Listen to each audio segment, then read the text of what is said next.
Good Wednesday morning, everyone. What a wonderful Wednesday morning. It's hot, so if you hear a little humming, it's just a fan in the background that I've got going in here, but I guess I didn't do anything in the studio for a day or two, so the door's been closed. And it's just a little bit stuffy.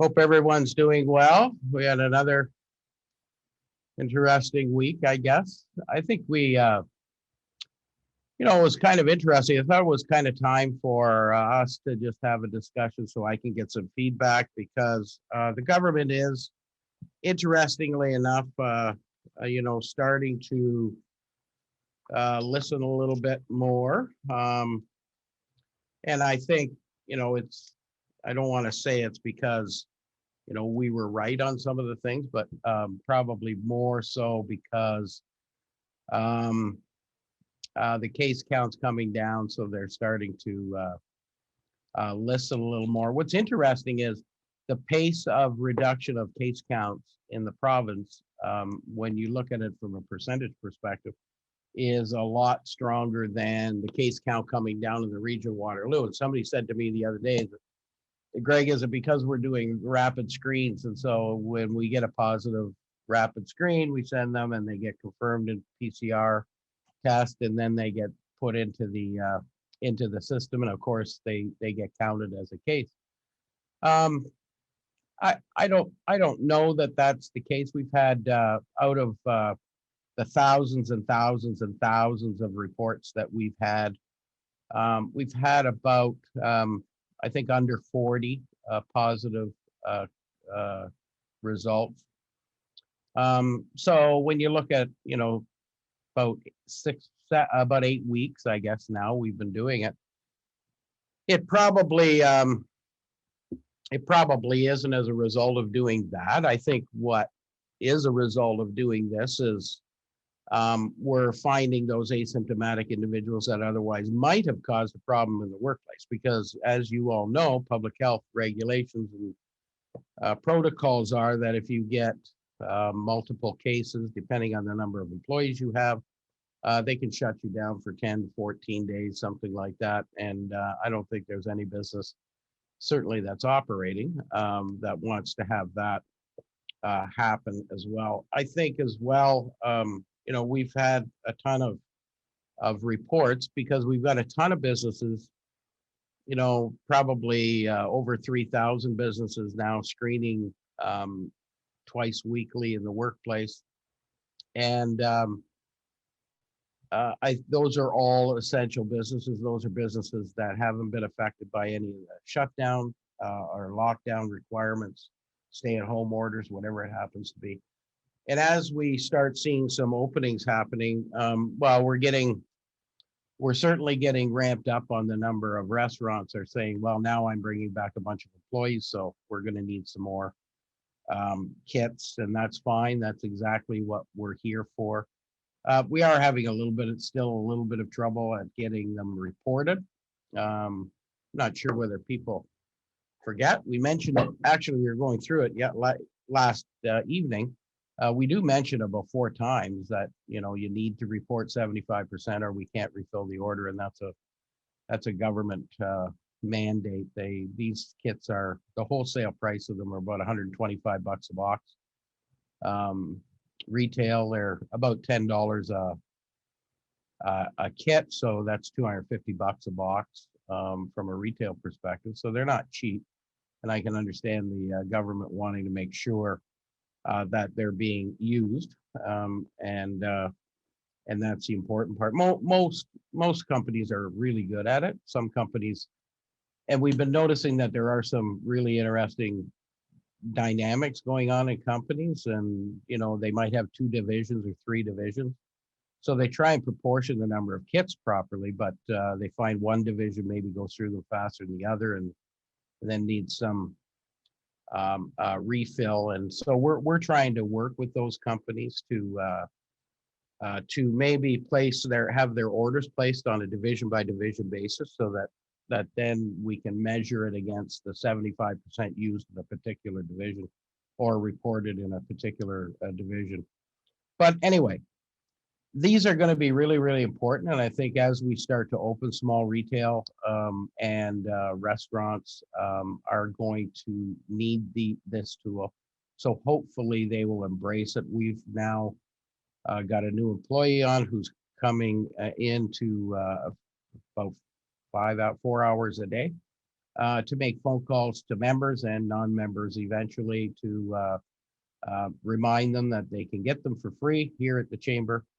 And there's an unlimited supply. There's no scarcity with these kits. So keep using them if you're using them. Make sure your workplace is safe, because the last thing we want to see, we just don't, the real premise is from a selfish perspective that we have with this is we don't want to see public health coming out and saying workplaces are the problem, because that's in essence what they have said all along. Workplaces are the problem. So what we're trying to say is we're doing this, we're putting this into practice, and so are businesses, so that workplaces aren't the problem, and that should alleviate ever having another lockdown of businesses. It doesn't mean that the case counts won't go up.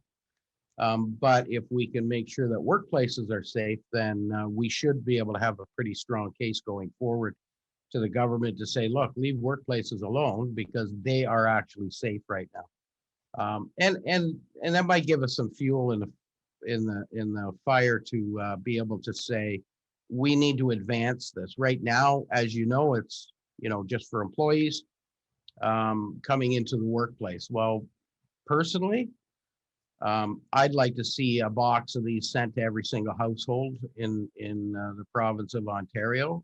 Let families keep their families safe. I think eventually the government's really got a problem around the disposal of these things, and it's driving me crazy, because according to their regulations, then my Tim Hortons coffee cup this morning, that's when I finish this coffee, it'll be biohazardous waste because I've been drinking out of it. And so it's exactly the same as these kits. It's got my DNA on it or my saliva on it or whatever the case may be. It just doesn't make sense that these kits would be considered that as well. In fact, they certainly aren't bio. What's really funny, I went in for a blood test the other day, and they give you that little cotton thing after they do their blood test, and they put the tape over it. And I took eventually you take the tape off and the little cotton swab, and it's got a little speck of blood in it and I throw it in the garbage. And then I look down in the garbage and I think, well, that in fact actually is biohazardous waste. It's my blood that's in that waste container. So anyway, we'll get through that, and we'll try and bring some sense to the uncommon sense that happens at the bureaucratic level often, but we'll get there. So I can tell you that there is a lot of enthusiasm around the hospitality industry of having at least the ability to have outdoor patios open. Many of you have probably seen the expansion. Thankfully, the City of Cambridge, City of Kitchener, City of Waterloo have been fantastic at working with some of these restaurants to give them the availability to create more patio space. And we all know, probably at this time, I would favor sitting out on a patio rather than sitting inside. It's always nicer to sit out, especially if it's nice weather. You can sit out and enjoy your lunch or breakfast or dinner, whatever it happens to be, in some really nice weather. And I think that's great.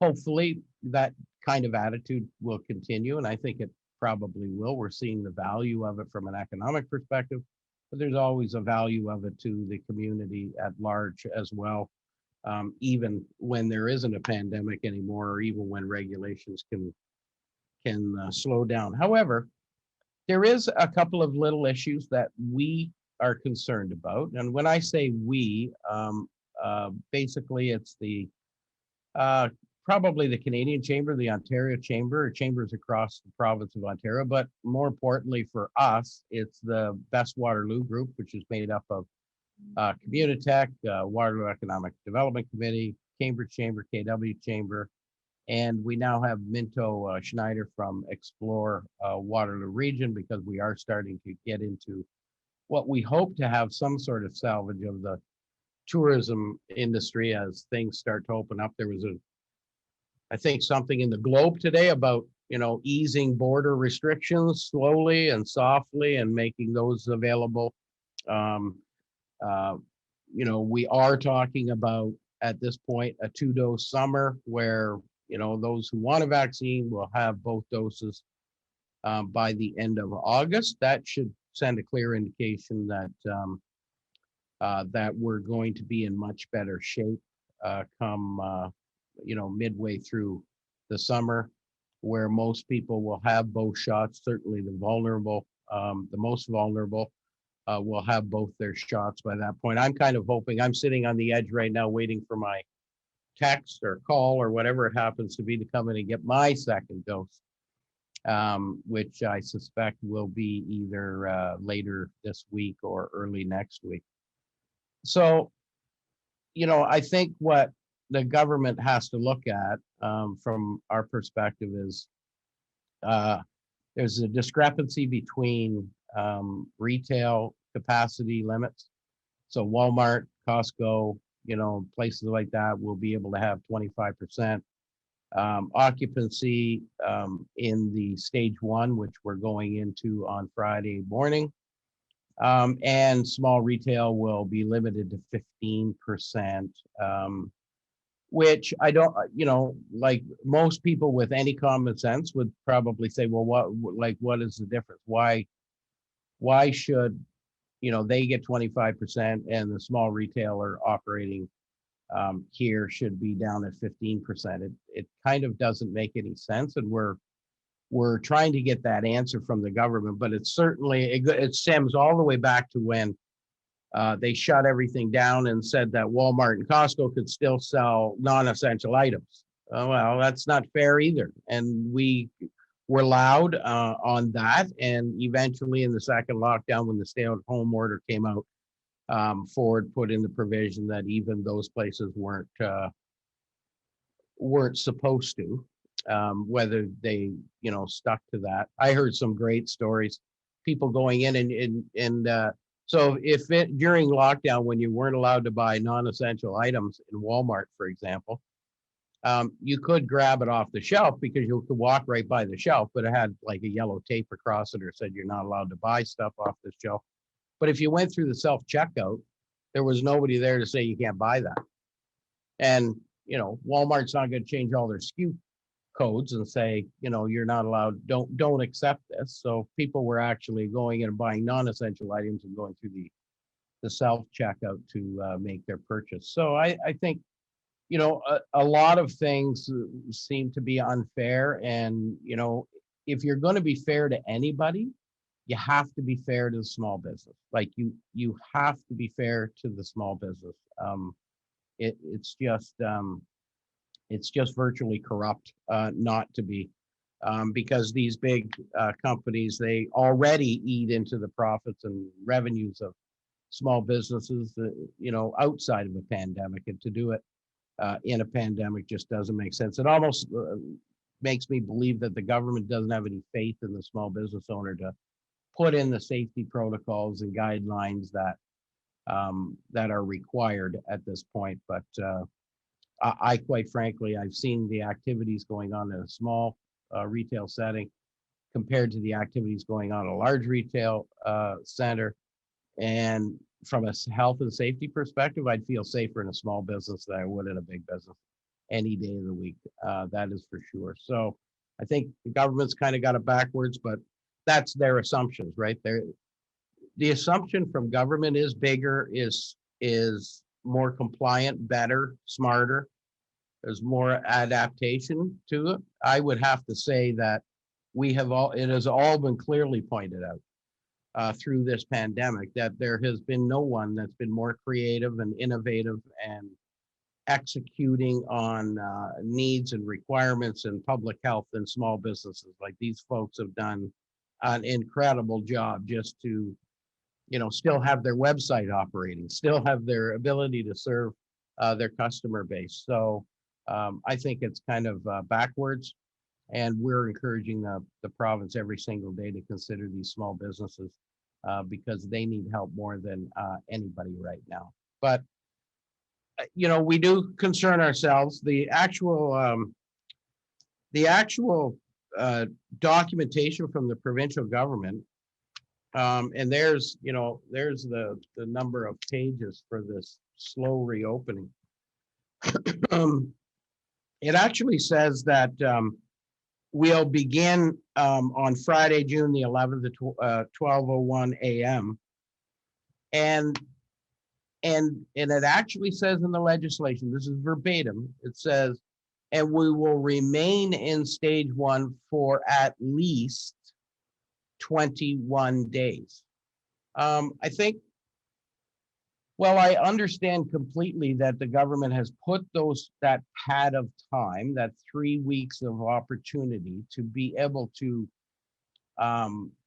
give themselves a window of saying, well, we didn't promise it and the numbers aren't there yet, so we can't let you open fully or any more, rather than having to bob and swerve. They've said 21 days, but I really think that the government should be saying that it's in place for 21 days pending the other aspects, which are the most important: number of vaccinations, number of single dose vaccinations, number of double dose vaccinations, and then of course hospitalizations, ICUs, and capacity. I think if the real important stuff here is the vaccinations and the hospitalizations, and I think what they should be saying is, we suspect it'll take 21 days. However, we will be reviewing every single day the trend on hospitalizations, vaccinations, et cetera, et cetera. Because if you remember correctly, they actually made this announcement: here's our 3-stage plan to reopening, on the very day that we had exceeded the criteria to go into stage 1. The stage 1 criteria was 60% of Ontarians were to have their first dose. That day that they made the announcement, 65% of Ontarians had already had their first dose. So I think, and as we can see, we're opening, it's not much, but it's 3 days sooner than we were supposed to go into stage 1. I have a funny feeling, and I hope it's true, that by the end of next week, we may see Ford coming out with an announcement ramping up or stepping up the stage 2 date from 21 days to, probably 14 days from. So that would take us to about the 25th of June, just prior to Canada Day weekend, which I think is really important. These small businesses need to have more capacity and more ability throughout the summer than any time in their careers or their history. So, but there's still a number of questions and a number of issues that I think the government needs to pay attention to and needs to have some more common sense. And I look at that because common sense, we've all sat back and said, we've heard the stories from both the Prime Minister and the Premier. We're following the science. We're listening to the science. Then they make some bonehead moves that really, then we hear the science community coming out and saying, well, that's not what we agree with. That's not what we said. What was really funny was last week, Dr. Isaac Bogosh, some of you maybe know the name because he's on CTV and as a regular commentator. He actually came out and said, I have no idea why patios were ever shut down. Well, where was Dr. Bogosh, 3 weeks before? Or where was his voice? Now, maybe his voice just wasn't listened to, but I think the scientific medical community has always said outdoor activities are safe. And yet Chicopee went through an entire winter of not being able to have people on the ski hill. You know, we've had all kinds of restrictions around what outdoor activities you can do, and yet there has been not one single occurrence of a super spreader event, even in Trump land, that has happened as in an outdoor setting. So even all those Trump big events that he had that were outdoor, none of them ended up being a super spreader event. It's only events that were contained inside buildings, which makes a lot of sense. I really think that the government needs to follow the science, but they also need to follow common sense.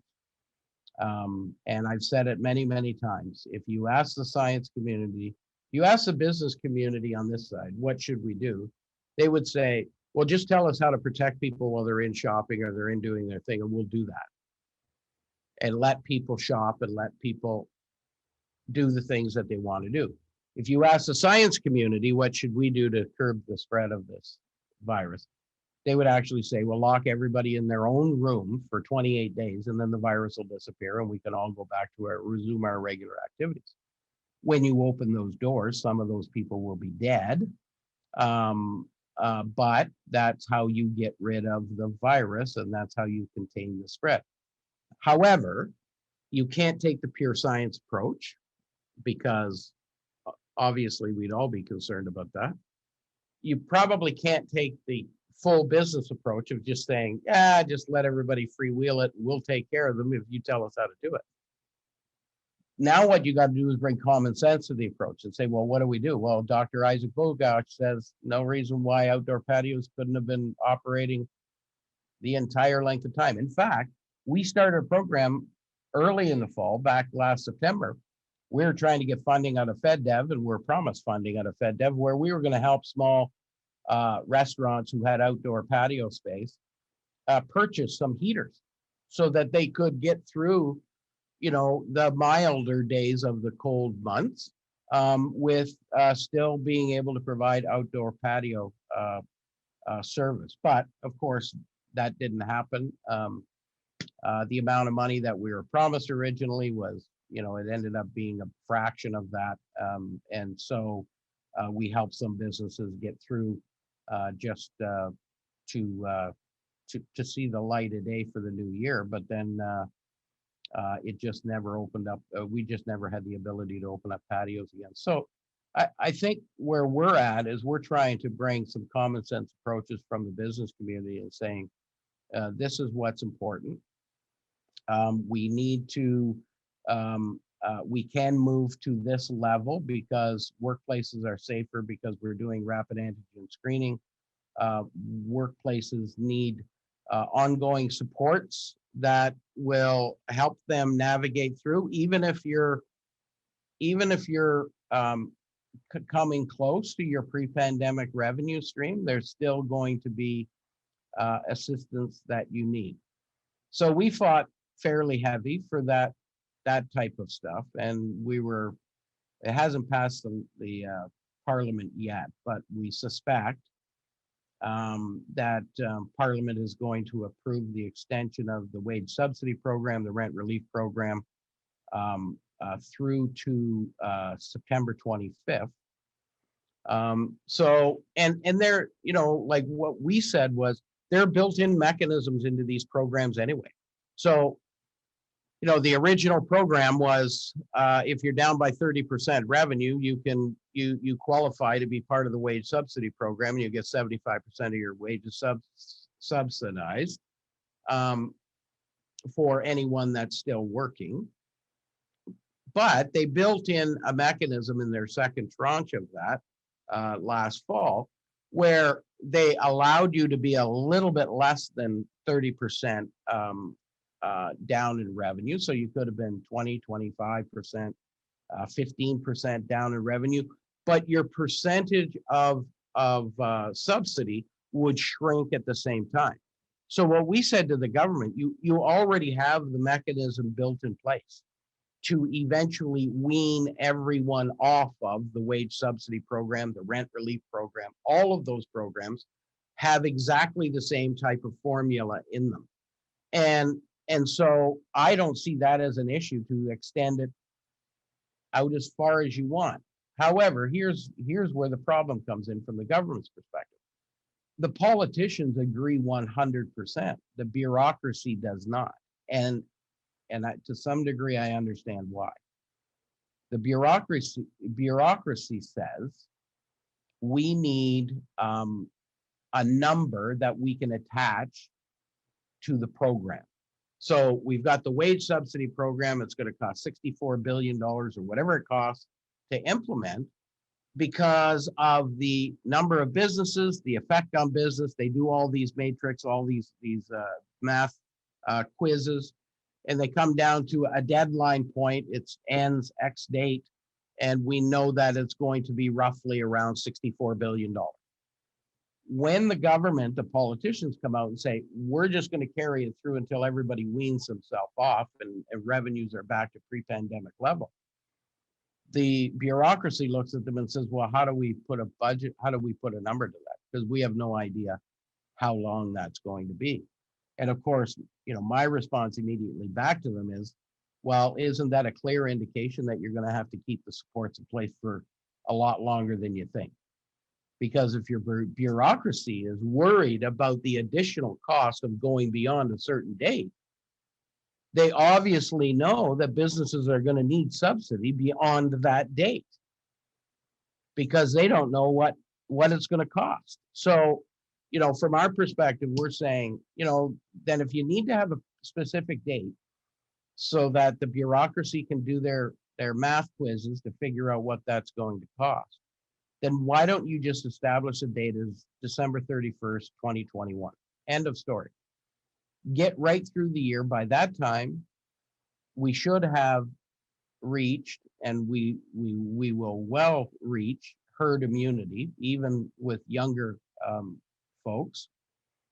And I think we'll be largely in a more controlled atmosphere or environment with respects to the virus. And at that point, we should clearly see that businesses have fallen off of the wagon of requiring assistance and are moving towards normalcy from a perspective of revenue being generated. Well, I think that's, the real problem is the politicians say, yeah, well, there's protocols of getting these amendments forward, and we're rising on June the 22nd. And this is the problem. So on June the 22nd, the House rises for the summer. Especially because we have a minority government, there's nothing that can be done from a legislative perspective beyond that date, unless the House is brought back in. And normally the House would come back to work around the middle of September, which would have given them time. So, they can rise in June and say, well, we've extended it already. We're going to pass this little amendment. We're going to extend it to September 25th. And then we'll be back to work by that time under a normal cycle. And if we need to extend it, we can extend it right then. Well, the other problem is this. There was also a motion passed in the legislature last week that called for no debate period of time in the House on the 18th of June, coming up next week. And that time, when the House passes a motion like that, it was unanimous consent to have a no debate question period. That is a clear signal that MPs who are not running in the next election take that opportunity or get that opportunity to stand up and bid their farewells to their colleagues and to their constituents and to make their formal outgoing retirement speech. Well, at the same time, Liberal government passed a motion for the party, their party, an emergency motion to speed up nominations in the ridings across Canada that don't have a candidate picked yet, for a Liberal candidate picked or assigned. And that was the second signal that led us to the conclusion that when this government rises on the 22nd of June, it'll be the last time this government is in the House of Commons. We will have an election before another government takes its seat in the legislature. And that causes a real problem with that September 25th date. Because if we get an election call in mid to late August, you've got a 45-day writ period before the election actually takes place.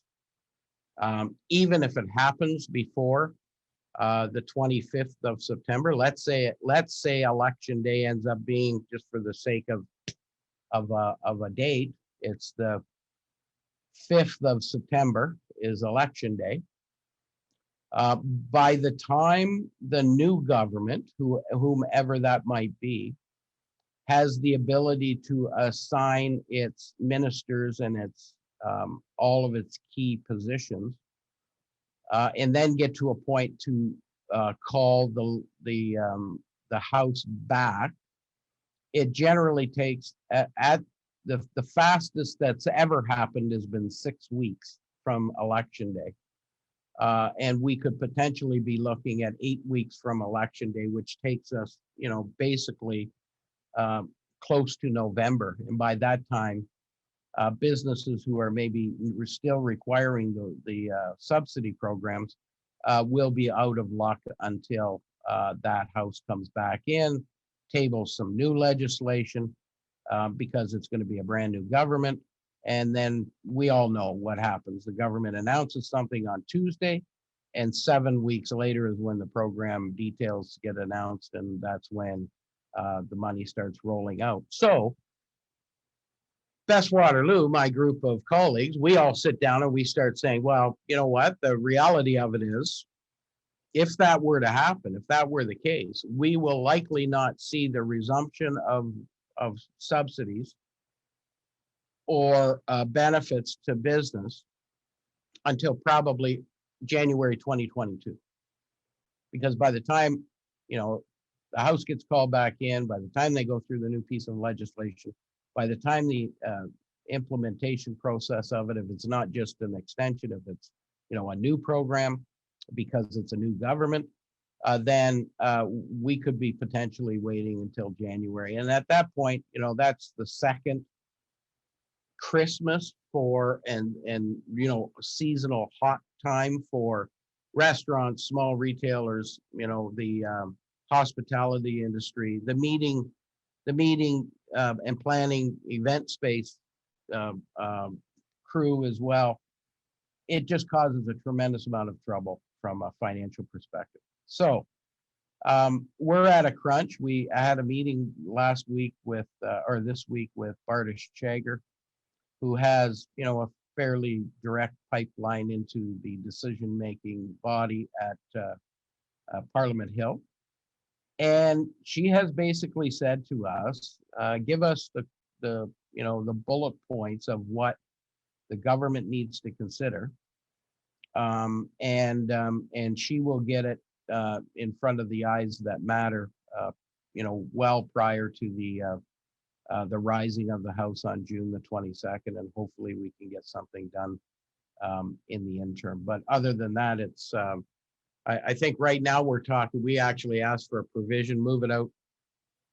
They instituted a new program, and we don't quite understand it yet. It's called the Recovery Hiring Program. So it's some of these businesses that are needing to hire people to ramp things up, and they get 50% subsidy. But if the wage subsidy program is in place, then they get that anyway. So we're not quite sure how that is going to mesh with it. But it's available until November 25th. So we're at least on target to say, well, at least move the wage subsidy and rent subsidy programs. If you're extending them to the 25th of September, why don't you just extend them to the 25th of November? Then that will give lots of time for everything. So if you've already got a program that's going to be in place June 6th, that it's rolled back to, it's effective from backdated to June the 6th and rolls out to November 25th. Why don't you just extend? Why are you stopping the programs on September 25th when you got another program that's there till November 5th or 25th? So why don't you just push them all out? Because that would at least give us a little bit of breathing room at either encouraging an earlier election, maybe the end of July call. And that way, we could make sure that the House is actually back in before November 25th. But I can tell you, it's really interesting. And these odd little quirky things that happen at times like this are really important for us to get it right with them and send the message that we need to send from you folks to say, this is what's important. We need, it must be extended, and it must be available to small businesses throughout the balance of the pandemic. I think there's a lot of politicians that think once 75% have 2 doses in them, it's over. Well, I'm not sure that it's over at that point. There's reluctance and hesitancy for people. It's going to go on for a long time until we realize that the vaccines are actually doing the job they're supposed to do. So I think businesses are going to need some support in order to be there at the very end, all the way along. Mike has a question. Has there been any information on how companies are to get reimbursed for COVID sick? Yeah. Yes, I think it's been put in there. The link is up. However, Mike, I'm not quite sure how quick that's going to be. That's where the problem is. A lot of these programs, especially at the provincial level, for some unknown reason, boy, oh boy, they're quick out of the gate with the program and setting it all up. But they are really a long time at getting the money out. There are people still waiting for their second tranche of the Ontario Small Business Support Grant. They haven't got it yet, and yet it's been confirmed that they qualify, but they haven't got it yet. So there's lots of little hiccups and little problems in there. Has anybody got any? You can just unmute yourself and come on. Love to hear from you, because I need to. My task from the Best Waterloo group is to put down these bullet points for Bardish so that she can go after the government to make changes. So I have a friend. Yeah. Oh, I'm sorry. The USIB subsidy, and they actually, can you hear me? I can't hear you too well. Can everybody hear her okay? Can you hear me now? Well, Okay. I can hear you, but maybe it's a stupid fan that's bugging me. Go ahead. Okay, so the person that I know that went on and tried to get the money, you actually have to upload a pay stub showing that you've paid it to the employee. It has to say COVID sick. There's lots of rules around it, and it's not really outlined in this link what you have to do. So in preparation for it, I would just make sure you have something on the person's pay stub that shows that you actually paid them COVID money. Wow. Wow.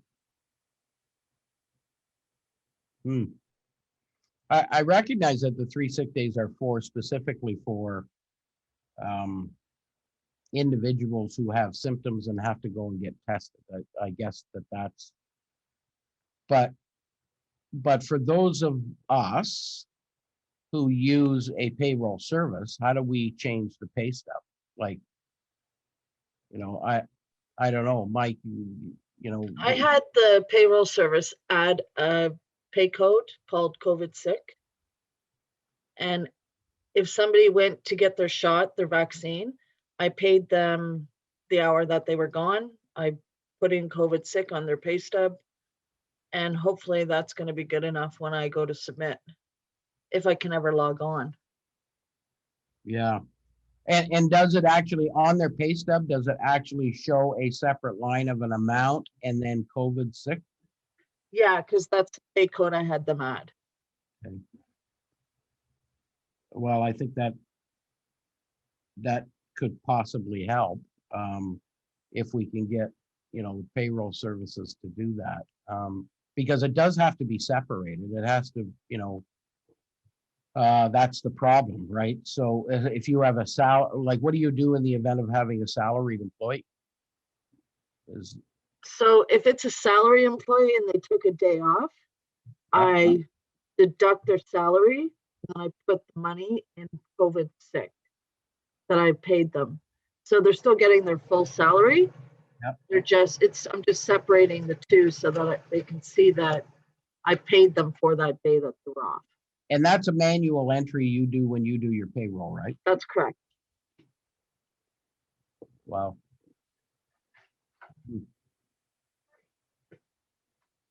That could be there could be a better system with that. A more convenient system might not be better for the government, but there could be a better, more convenient system. But you're saying then that you have to upload the pay stub of the individual, as well, correct? Well, I haven't been able to get on, but the person that was telling us about this, because she was saying be prepared, they ask you a lot of questions. It's not as easy as, here I have 50 employees, give me $600 per employee. Yeah. I mean, there's people that are taking days off just because they can now, which obviously is going to happen. And we have to pay them, but we have to prove that we've paid them. It's just a lot of paperwork. That's all. So yeah, and that's the who is going to get stuck with that when they say, well, did this person test positive, or like if they start doing some investigation on some of these, because what employees don't care about is they don't care about the fact that the government's going to come and at some point rationalize the money that they've given you. And they say, oh no, I was just sick. I just didn't feel well that day. And unrelated to COVID. And then they come back to the employer and say, sorry, that doesn't qualify because. That's correct. But I can't legally ask the employee to give me proof that they're sick from COVID.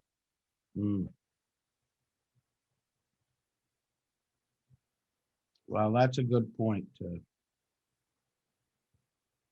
That's got to be brought up. So then what that tells me then that WSIB is doing it wrong. If you can't ask for permission, or you can't ask or question an employee about the reason why they're absent or not coming in, then, and you put on COVID sick and the employee rejects that when later being questioned or asked by WSIB, then and then you don't qualify for it because it's not COVID related. Yeah, and then I owe all this money back. Well, exactly. So how is the government going to make sense out of all of that when they're asking you for the information that you can't even ask for? That's right. Yeah, that's completely ridiculous. Just completely ridiculous. That's just as dumb as the Ontario Small Business Support Grant, where business with over 100 employees, we had 103 employees, and they didn't qualify because they had 103 employees. That's fine. I find that fair. However, they only had, by the time you took the part-timers, because they were a restaurant operation, by the time you take the part-time people out of the equation and maybe come up with a full-time equivalent, they had like, 57 employees. So they, how government equates their number of employees is they do it by FTE count. So if they've got part-time employees, they've got 2 part-time employees, they've got 1 employee, 1 FTE. But they're not using that same criteria when they're talking about the Ontario Small Business Support Grant. So this business didn't qualify for it because they had 103 employees as of April 19, 2019. When in fact they really only had 57 employees, 57 FTEs. But it almost seems to me it's every single piece of these puzzles have been wrought with certainly mechanisms to send the signal to me that government's looking for a way out of having to pay for some of these programs. And I think that's where I get frustrated with it, because they're putting in, when they first started off with the Serb program, there was no other mechanism for independent consultants to be able to get any money. How did they get any money? They didn't have they weren't a corporation. They largely ran their operation through their personal bank accounts. And that was, that's how they operated. Well, they didn't have a business account. They didn't have a corporation. It was completely ridiculous. So eventually the government did change that and corrected it so that independent independent entrepreneur, solopreneurs were eligible to get it, even if they had a personal bank account. But it is a problem. There's no question about it with the hiccups that they put into it. And for the record, until this information is brought forward, politicians don't know anything about this.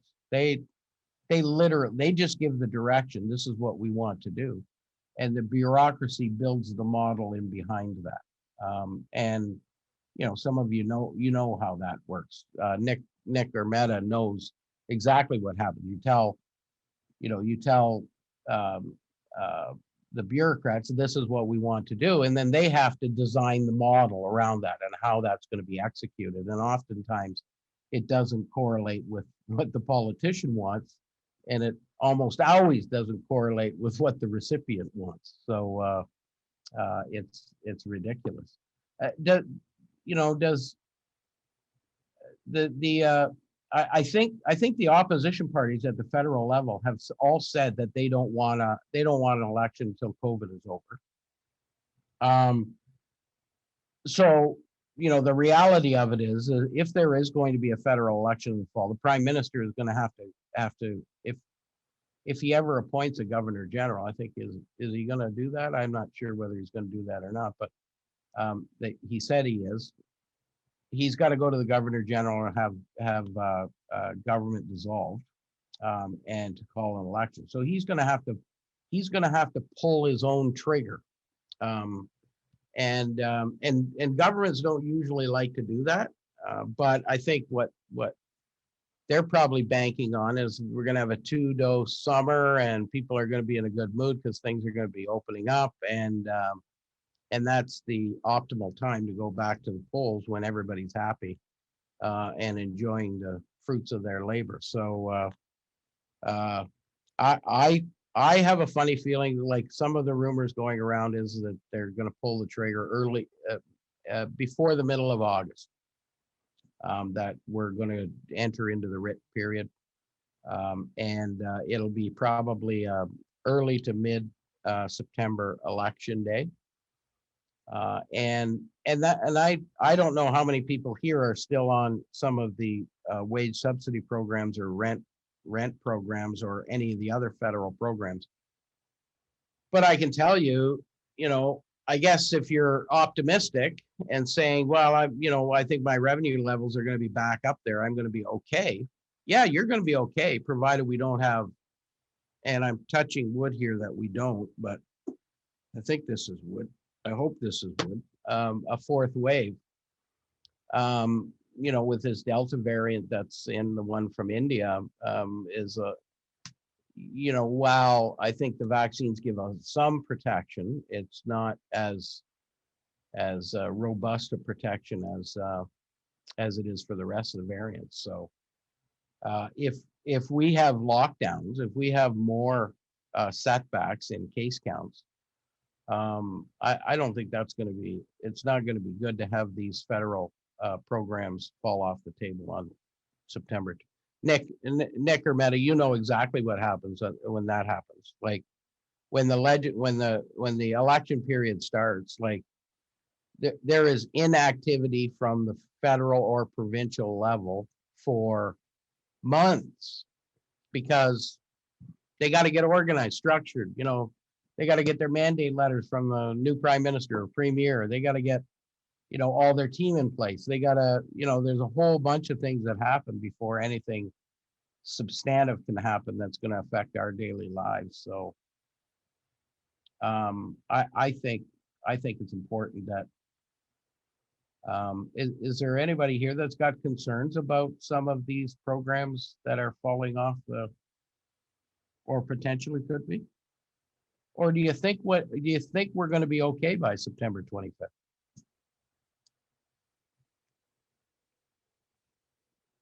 Don't be shy. You're never shy. Mike, are you still or did you ever have to rely on any of the federal programs? We got some of the wage subsidies way back a year ago, which, we boosted our employees compensation for a while. Kind of used it for that. No, the biggest one has been we have tenants in some of our locations who haven't been able to pay rent, so we've been using that the most right now. I think, Greg, the September, it's not a one sort of shoe fits all. I mean, if you own hair salons and restaurants and gyms and any type of performing arts and all that type of stuff, you're going to need support well past September. I just read this morning that restaurants have been closed. I think it was 384 days or something like that, indoor dining in Toronto, the longest of anywhere in the world. Yep. It's a no-brainer. These businesses are going to need some type of support. Yeah. And I think you almost look at it and say, for that example of these restaurants being closed for 384 days, even when they get back to normal pre-pandemic revenues, they're not anywhere near out of the woods. They've amounted a massive amount of debt through the last 384 days.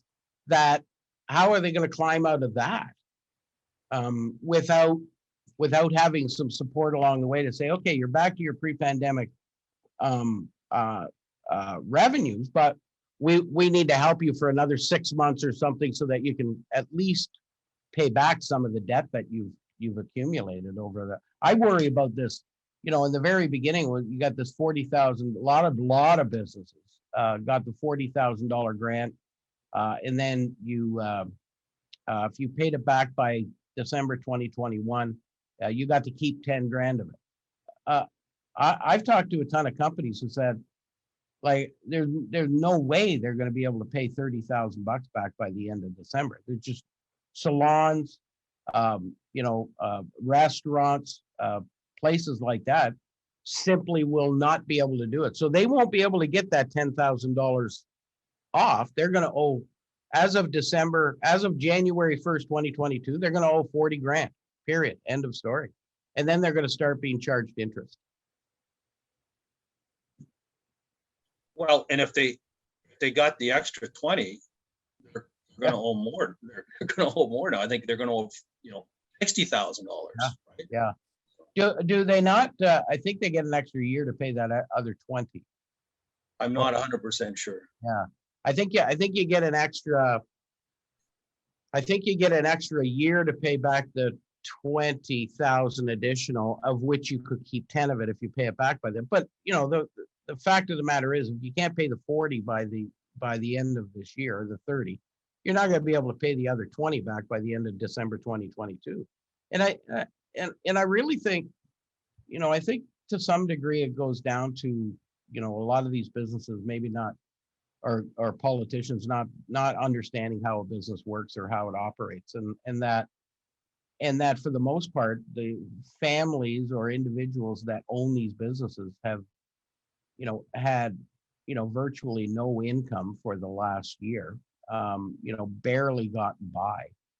And there's got to be a recovery period of that loss that I think is missing in all of this. The recovery or the ability to support the loss of the immediate loss of revenue is great, but you can't underscore the loss that they've had as a result of potential profits or dividends or share values or whatever the ownership value of a business is.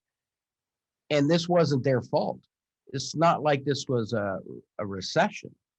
This was a self-imposed or government-imposed recession that I think, to some degree, what's really interesting, we've been talking to politicians and saying, hey, don't worry about the debt and deficit of government, because there is not one voter that's going to be out there voting because of the debt and deficit. Right now, everybody kind of gets it. Hey, this was the most severe and interruptive issue that we've had in 100 years. We understand that that's when government is going to mount debt and deficits, and everybody gets that. So nobody's going to vote against you because you amass this huge debt or deficit. It's just not going to happen. So, think about that when you're making your decisions. It's very difficult. The provincial level is really, let me tell you, it is almost impossible to get them to budge because they're worried about the debt and deficit that they've accumulated, which I agree with. I understand that. But these are, that's kind of like, I got $1,000 in the bank, I got a credit card that's half full and I need a new roof. Well, you need a new roof. You got to figure that out because you got to have a new roof. And I think that's exactly where we're at. And I don't think anybody's going to, be painstakingly worried about what the government has done. Maybe in another 5 years when they should be starting to pay it down. But right now, I think they got to be open and listening to what small businesses needs. And Mike, I think you're exactly right. The salons and restaurants and hospitality, Bingaman's hasn't had an event out there in a year. Their whole business revolves around that. Where they've amassed a whole whack of new debt that they never expected to amass, and that they're going to have to use future profits to pay it down, and so I think there needs to be ongoing support. Awesome. Well, it's 10 o'clock, folks. Unless you got anything more, you can email me, greg@cambridgechamber.com. I'm not getting a hair now. I'm not getting a haircut ever. That's it. I'm going to let it go all the way right down. I might get it trimmed though, but no, I'm letting her go. Mike, I think you should do the same too. Yeah, Chris, you as well. And Nicholas or Meta, absolutely you should. Okay, folks, have a great day.